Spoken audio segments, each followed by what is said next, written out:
Kūrinys pasiūtas mados inžinierio dažnu atveju gali būti kokybiškesnis, tvaresnis, jis ilgiau bus vartojamas, patogesnis judant, turės daugiau funkcijų dažnu atveju.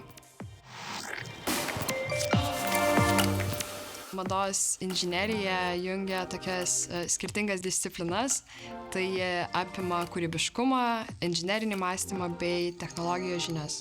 Tai aš manau tuo ir išsiskiria iš kitų programų, kad suteikia visapusiškų žinių apie drabužius ir kitus tekstilės gaminius.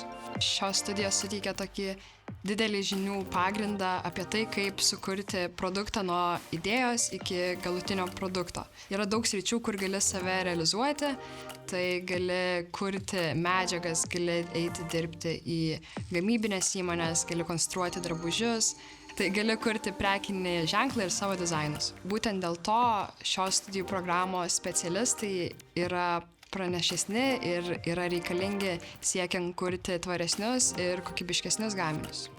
Tai baigęs studijas, studentas galės kurti savo prekinį ženklą, dirbti konstruktorium, kurti įvairias medžiagas bei kitaip dalyvauti mados pramonėje. Visuomenė šią studijų programą dažnu atveju labiau mato per dizaino pusę, per mados pusę, tačiau reikia nepamiršti, kad joje yra labai daug inžinerinių dalykų, inžinerinių aspektų, kurie ir išskiria mus iš kitų panašių programų studentų.